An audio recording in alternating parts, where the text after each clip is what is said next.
A continuación, aquí en Radio Libertad, una de esas entrevistas de las que oyentes de otras emisoras de radio, de otros medios de comunicación, también de los escritos, se van a librar o no van a disfrutar de ellas. La verdad es que el tema del 11M es un tema de esos tabú. Resulta que cuando uno habla con vecinos, familiares, amigos, con quien fuere, acerca del 11M, automáticamente se ponen caras raras, se escuchan cosas tales como, pero eso no estaba cerrado y cositas así. Luego uno hace el experimento de preguntar a su interlocutor, al interlocutor de turno, pero bueno, pero tú, ¿qué es lo que sabes del 11M? Para presuponer que yo soy un conspirativo, un conspiranoico, en fin. Y resulta que uno detecta que la gente no sabe nada, o poquito, o lo que es lo mismo, en tercer lugar, lo que nos han contado. Las cloacas del 11M, así se llama este libro formidable, interesantísimo, firmado por don Ignacio López Bru. ¿Quién lo edita? Pues Editorial SEPA, con PH. Muy bienvenido a Radio Libertad, don Ignacio. ¿Qué tal? ¿Cómo está usted, don Miguel? Muchas gracias. Encantado de saludarle. En cuanto al señor López Bru, licenciado en Ciencias Económicas y Empresariales por la Universidad Comercial de Deusto, estudió Sociología en la misma universidad, diplomado comercial del Estado del Ministerio de Economía y Hacienda, en excedencia desde el año 1986, empresario desde ese mismo año y hasta 2009. Actualmente compagina don Ignacio López Bru diversas actividades privadas relacionadas con la sociedad civil. Es secretario de la Asociación 11M, Verdad y Justicia. Ha escrito diversos artículos periodísticos y participa en diversos foros y tertulias, entre ellas en el programa No me importa decirlo, sin complejos, de Luis del Pino. Bueno, pues en primer lugar, ¿por qué surge este libro en este momento y cómo ha sido el periodo de elaboración, de documentación? Cuéntenos. Bueno, este libro ha aparecido ahora... Primero porque he tenido tiempo para escribirlo, porque como usted dice, desde el 2009 dispongo de más tiempo.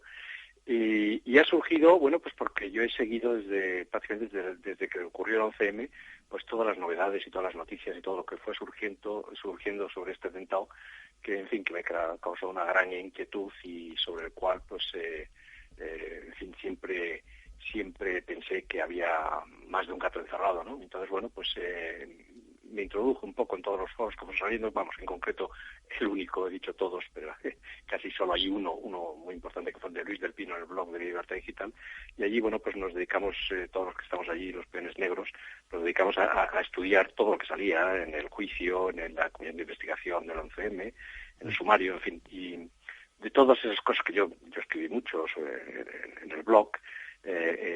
Y entonces, bueno, pues tenía muchas cosas en la cabeza. Incluso el plan del libro más o menos lo tenía ya en el 2008, 2009, en 2008 tenía perfectamente el plan del libro y bueno, pues cuando he tenido tiempo pues lo he ido escribiendo. Después, bueno, aparte de haberlo escrito, he estado otro año más revisando muchas cosas, en fin, no meter la pata, es un libro muy complicado. Sí. Y al final pues ya bueno, nos cogía el toro y queríamos publicarlo pues al menos que coincidiera con estas fechas del 11 de marzo para que tuviera un poco más de repercusión.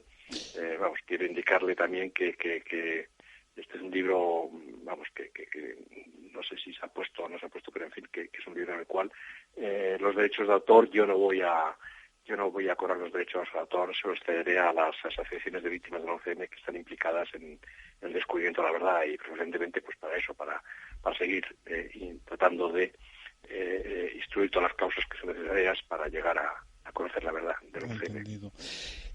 No quiero que los oyentes se me pierdan. Primero matizo una cosa que en su modestia el señor López Bru nos ha comentado. Él no le da tiempo, es todo muy prolijo.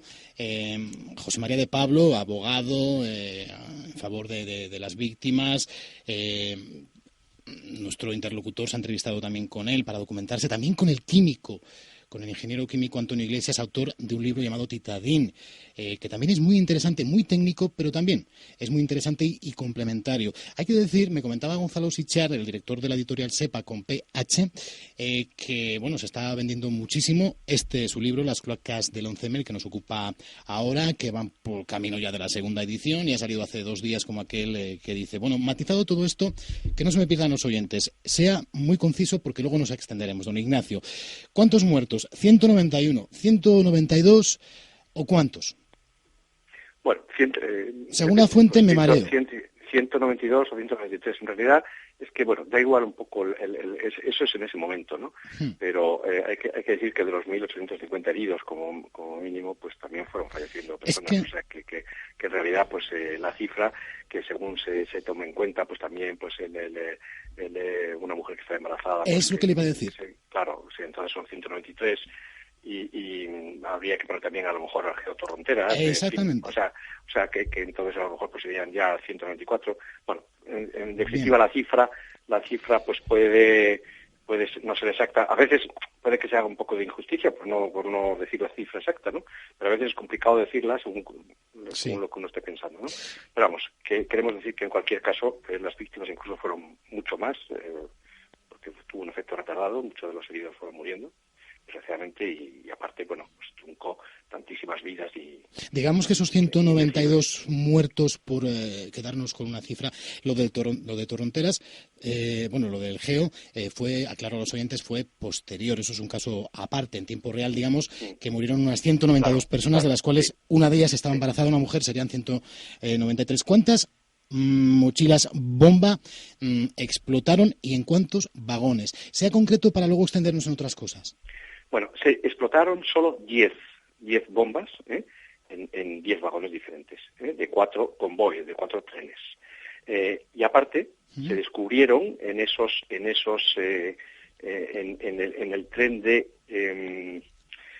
Atocha, en el vagón número 1 del tren de Atocha y en el vagón número 3 del tren del Pozo se descubrieron unas bombas que se pueden considerar trampas, aunque parece que son unas bombas señuelos, bombas muy extrañas que se analizan en el libro, que las explosionaron los TEDx.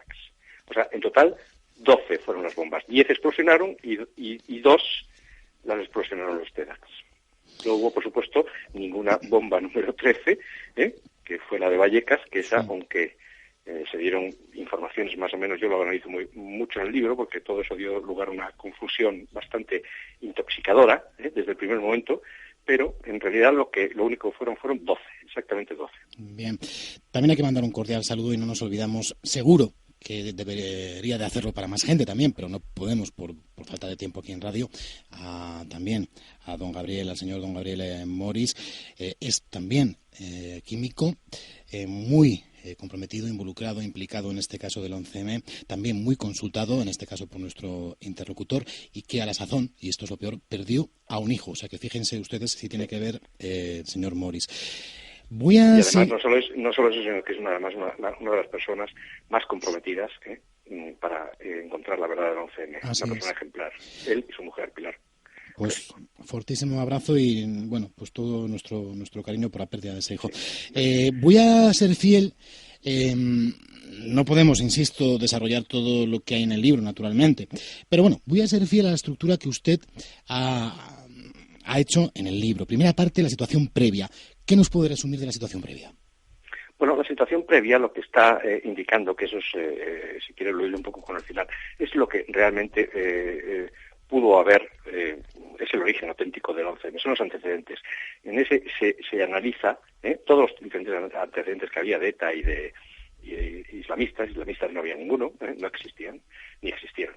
Y de ETA pues había muchos. Entonces todos esos antecedentes que son los famosos atentados frustrados, que fueron el del tren de Chamartín, sobre todo el de la furgoneta de Cañaveras, que 11 días antes del atentado pues se detuvo ahí en Cuenca, la provincia de Cañaveras, y con 600 kilos de clorratita, en fin, de un explosivo, más 30 de tiraín. Y también otro antecedente que fue el de las 12 mochilas, 12 exactamente, que dijeron estos etarras que detuvieron en Cañaveras que iban a poner en Baqueira Beret. Todos esos antecedentes son, en realidad, es lo que parece ser que es todo una preparación de lo que iba a ser el 11M. Como una especie de hilos, de guiones previos, ¿no? Sí, de guiones previos, que son preparaciones que van encaminando a lo que estaba esperando las fuerzas de seguridad del Estado, que lo decían continuamente que era un gran atentado. Un gran atentado que Fernando Mújica dijo que iba a ocurrir el día 12, pero que, en fin, ahí está todo el kit de la cuestión del 11M, por causas desconocidas, alguien, y ahí está la trama seguramente del 11M, pues lo cambié el día 11 y además con un atentado terrible. Esos Sí. son los antecedentes. Muy bien. Segunda parte, la mañana del 11M, ¿qué es lo que sucedió? Estoy viendo aquí en el índice, bueno, pues disensiones internas, la marginación de la Guardia Civil, los TEDx en acción. ¿Qué nos cuenta de la mañana aquella trágica? Bueno, esa mañana fue una mañana en la cual todo es confuso. Todo es confuso porque realmente el 11M es un atentado. Fíjese usted que las fuerzas de seguridad tenían pensado que lo iban a evitar, que era ese atentado del día 12 que le he dicho yo a usted en los antecedentes, ¿no? Que lo iban a evitar y de repente se encuentran todas las fuerzas de seguridad con esa bestialidad, con esa cosa impresionante. Entonces ellos piensan todos pues que algo se les ha ido de las manos, porque ellos tenían perfectamente controlada la ETA, ¿no? Entonces pensaban que les iban a coger con las manos en la masa y además iban a desarticular a toda la cúpula de ETA y a todos los aparatos logísticos de la banda. Y lo que se encuentran ellos con un atentado que no han podido, que se le han dado. O sea, entonces toda esa mañana pues es muy confusa porque ahí es donde seguramente se decide de alguna manera el 11M. El 11M es probable que fuera en fin, que hubiera una operación en marcha más o menos controlada por las fuerzas de seguridad, muy parecida a la de tipo OMAC en Irlanda del Norte, pero solo que fue una operación realmente monitorizada o teledirigida por las fuerzas de seguridad británicas, ¿no? En fin, haciendo una bandera falsa con el IRA, le llamaron el IRA auténtico, me parece, ¿no? Pero que lo que pretendía era, pues, provocar una conmoción y tratar de desarticular el IRA. Eso realmente fue lo que vino y aquí había algo parecido, pero solo que seguramente las fuerzas de seguridad pensaban que además no iba a haber muertos. Pero Perdone, don Ignacio, perdone. Ese atentado ese supuesto atentado, en caso de que no fuese una amenaza fantasma, un señuelo, por parte de ETA, el Partido Popular, el gobierno de Aznar en aquel momento, en 2004, iba a dejar que se produciera para ganar puntos con vistas a las elecciones y ya a mayoría absoluta aplastante, o simplemente iban a dejar que lo intentasen, te cojo con las manos en la masa y sin muertos, de una manera limpia, evitándolo antes de que pase alguna tragedia, pero con las manos en la masa a los etarras, apuntarse ese tanto. ¿Se iba a dejar que explotasen o que no?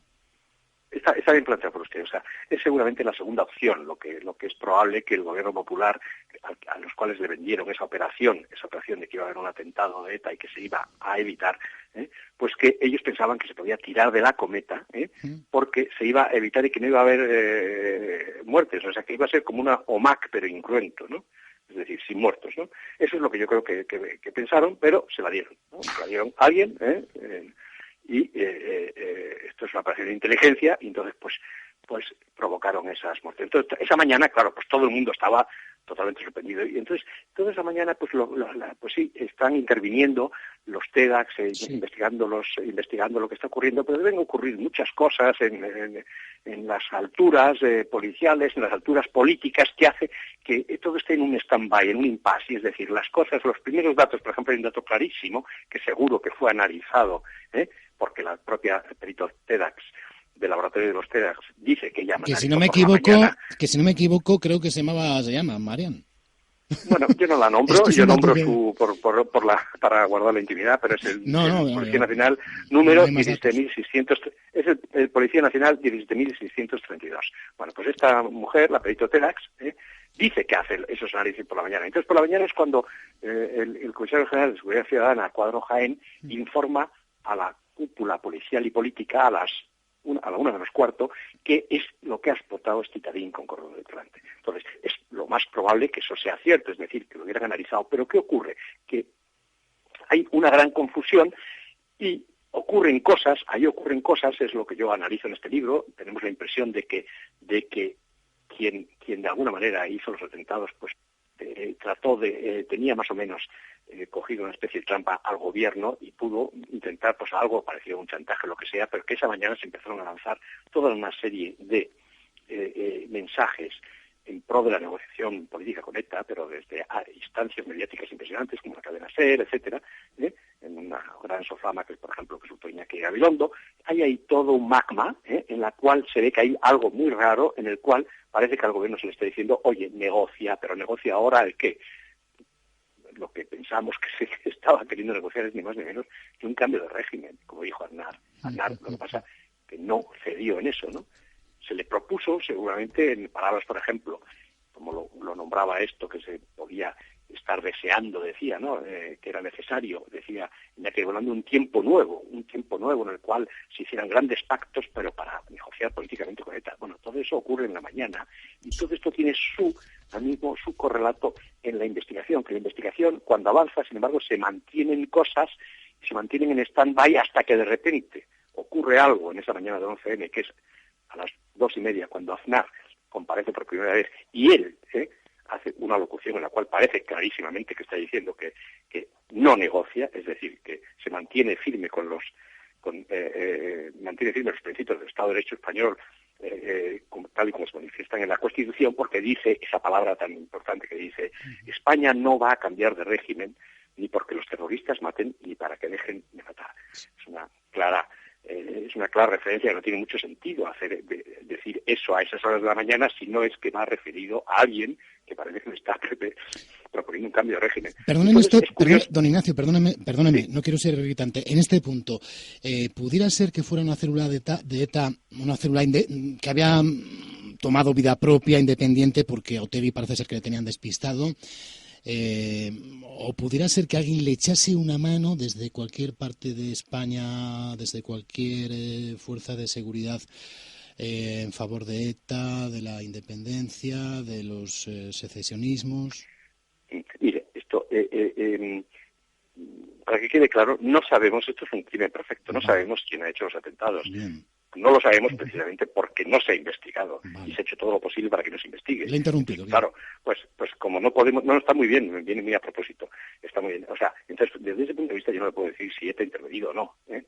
Lo que sí parece, desde luego, es que quien haya hecho esos atentados, los hizo porque era lo que estaba previsto en el plan OMAC, lo hizo con las señas de identidad de ETA. Entonces, ¿esto qué quiere decir? Que pudo haber colaborado ETA o no haber colaborado, que se hubiera utilizado sus señas de identidad. Pues ¿con qué? Pues, por ejemplo, utilizando el Titadín, el hecho de que se viera, y esto lo demostró el libro Titadín, y después se vio la pericia de los explosivos, que realmente si algo explotó en los trenes, no fue goma seco, fue Titadín, ¿no? Entonces, eso quiere decir que quien lo hizo puso Titadín, al menos Titadín, aunque es muy probable por los efectos que hubiera también puesto algo más devastador como un explosivo militar. Pero al menos sí puso C3 o C4. Porque de alguna manera quería que apuntara ahí. ¿Por qué? Pues porque ese era el plan con el que contaba el gobierno, que era el plan OMAC. El gobierno, por decirlo de alguna manera, los mandos de interior o lo que sea, lo que se le vendió de alguna manera, que refleja Fernando Mújica su famoso primer agujero negro, ¿no? Entonces, bueno, pues parece ser que si el gobierno percibe y los primeros datos apuntan a eso, es ese momento es cuando realmente se le puede hacer al gobierno, si se le tiene cogido una trampa, cuando se le puede hacer ofertas. Entonces, las ofertas que se le están haciendo es como usted ha dicho, dice, oye, mira, podrás salvar a lo mejor el tipo, se le podrá achacar esto a que ha sido una facción salvaje, una facción incontrolada de ETA. De hecho, sabe usted que en la Comisión de Investigación lo pongo yo en el libro, Jesús de la Morena, el comisario general de Información, era una de las condiciones que ponía para creerse que hubiera sido un atentado de ETA, que hubiera sido hecho por una facción descontrolada, ¿no? Descontrolada, que significa que ellos, las fuerzas de seguridad, no controlaban. Pero bueno, ¿qué es lo que no controlaba las fuerzas de seguridad? A la ETA esa que pudiera haber surgido salvaje, o a otra cosa, o a lo mejor al controlador de esa ETA, porque ahí está el gran kit de la cuestión, ¿no? O sea, entonces, claro, esto parece que es más bien una cuestión de inteligencia, y es probable, pues bueno, pues que hubiera sido utilizado de esa manera ETA. Entonces, ¿qué ocurre? Que pues como eso era el plan, y con ese plan quien hizo seguramente el 11M es una hipótesis. Todo esto que le estoy contando es una hipótesis que planteo en el final del libro, le estoy poniendo una que puede explicar bastante, ¿no? No quiere decir que sea esto la verdad, cuidado. Pero sí, dentro de, como no sabemos cuál es la verdad, estas son las que pueden parecer más consistentes de las que yo analizo, ¿no?, al final del libro, ¿no? Bueno, pues entonces lo que ocurre es que cuando Aznar se planta, pues ya no cabe el achacárselo a ETA, el achacárselo a ETA, porque no va a haber la contrapartida esa de que al menos se admita que vamos a entrar en una negociación política, ¿no? Vamos a cambiar el régimen. Como Aznar no quiere, dice, bueno, pues ahora te vas a enterar, vamos a ir a por ti. Entonces es en ese momento cuando se le da el cambio al atentado. El atentado no tenía previsto, aunque pudiera haber un plan B, y este plan B fue lo que vino después, Sin embargo, se contaba con que no iba a ser necesario. Pero al plantarse totalmente, en ese momento se le empieza a dar la vuelta totalmente y se empieza a islamizar el atentado. ¿Y por qué? Pues precisamente para echarle la culpa a Aznar, para decir que mentía, para decir que en fin, que era por agredir para acabar con, en definitiva, con ese PP y quitarlo de medio, que es realmente lo que se hizo y se consiguió. Entonces, bueno, pues y alguien se preguntará, pero ¿por qué? ¿Y por qué hacen eso, no? ¿Y por qué tardan en hacer eso? Y digo, bueno, pues precisamente porque si se hizo el primer atentado, si se manipuló ese atentado teledirigido, que podríamos llamar OMAC incruento, se manipuló para sacar ventajas, si al final no se sacan ventajas porque el señor que tiene que ceder no cede, pues se tira todas las cartas, se descubren todas las cartas. Entonces pues, se fue a por todas y se consiguió. Al final, pues deberían tener bazas muy fuertes que jugar, cosas muy fuertes que al final, seguramente a partir de ese momento, pues todo lo que ocurre de que aparece una Renault Kangoo, en una comisaría de todo, empiezan a aparecer todas las pruebas que son absolutamente falsas, empiezan a aparecer en dependencias policiales, una cosa increíble, ¿no? Vamos a centrarnos, don Ignacio, perdóneme, porque como no tenemos mucho tiempo por delante, nos quedan 4 minutos, y fíjense que está don Ignacio apasionado con lo que está contando. Pero claro, es que el libro es profuso, tiene muchos datos, muy entretenido, muy enriquecedor, pero no podemos comentarlo todo. Sí me gustaría, esa mochila de Vallecas, uno de los datos, hay muchísimos, cadena de custodia, ese matiz que usted nos quiere brindar aquí en Radio Libertad. Bueno, la cadena de custodia, todo eso es falso. Todo eso es una cosa que se monta, es una operación también de inteligencia. La versión oficial hay operación de inteligencia, es decir, que se va montando la versión oficial a lo largo del tiempo, ¿no? El primer dato que había sobre la mochila de Vallecas, cuando llega a Vallecas, son los únicos auténticos que existen, que pues dicen directamente, y eso son manifestaciones de personas que en el año 2004 hicieron estas manifestaciones, como el TEDAS, que Pedro, que fue el que desactivó la mochila y fue a Vallecas, pues que dijeron que esa mochila fue directamente de la estación del Pozo a la comisaría de Vallecas, metida en una maleta, en el maletero de un coche directamente, no pasó por el IFEMA, es decir, que estaba esa bolsa que después descubrieron, y que apareció como la mochila de Vallecas, estaba perfectamente identificada. Y sin embargo no hacen nada, ni en el sumario, ni en la instrucción, ni cuando hace el juez del Olmo y después en el juicio, se aparta todos estos testimonios, no se los cita como si hubieran, y se monta en el año 2006, a partir de una información del Mundo que fue muy sonada sobre el inspector jefe de Vallecas que dijo que se había roto la cadena de custodia. En realidad se utiliza ese mecanismo para introducir una nueva versión que trate de explicar por qué nadie había visto esa mochila, y fue eso que dijeron, que todos los efectos del Pozo se habían metido en bolsones de basura y que nadie había visto lo que había pasado con ellos mientras estuvieron en IFEMA, etcétera, hasta que llegó a Vallecas y allí lo descubrieron cuando abrieron esos bolsones y apareció esa mochila y apareció la bomba. Todo eso es mentira, eso se cuenta todo. Después, se monta pero aprovechando pues además algo muy escandaloso que pareció, parece que nos han engañado con la custodia, ¿puede haber custodia y no custodia? No, eso se utilizó como un señuelo, toda esa información periodística, y después las declaraciones que tomó el juez del Olmo a nuevas personas 2 años después, para montar toda la historia de cómo llegó a Vallecas, que no tiene ni pie ni cabeza. Todo eso yo lo demuestro, lo pongo en el libro, pero que es muy importante para ver cómo, pues entre otras cosas, aparte de la cosa que ya he dicho en diferentes sitios, de cómo la cadena COPE, a las 9 de la noche, 5 horas antes de que se descubra oficialmente la mochila de Vallecas, que no se podía haber descubierto teóricamente, según la versión oficial, porque estaba metida dentro de un bolsón de basura, pues lo están cantando, lo canta Juan Baños, la COPE, diciendo... No tenemos mucho más tiempo, don Ignacio, resuma, por favor. Muy bien. Bueno, pues nada más que dicen, una de las mochilas que no ha explotado ha estallado, se ha encontrado un teléfono móvil. Eso lo dice a las 9 de la noche, 5 horas antes. Es decir, que esa mochila estaban buscando, que la había hecho, que la había creado como un señuelo, estaba buscando la manera de dónde colocarla, cómo, y lanzando globos sonda por todos lados. Algo, pues, impresionante, ¿no? Muchos globos sonda o varios globos sonda. En cualquiera de los casos, permítanme que despidamos esta entrevista con Ignacio López Bru.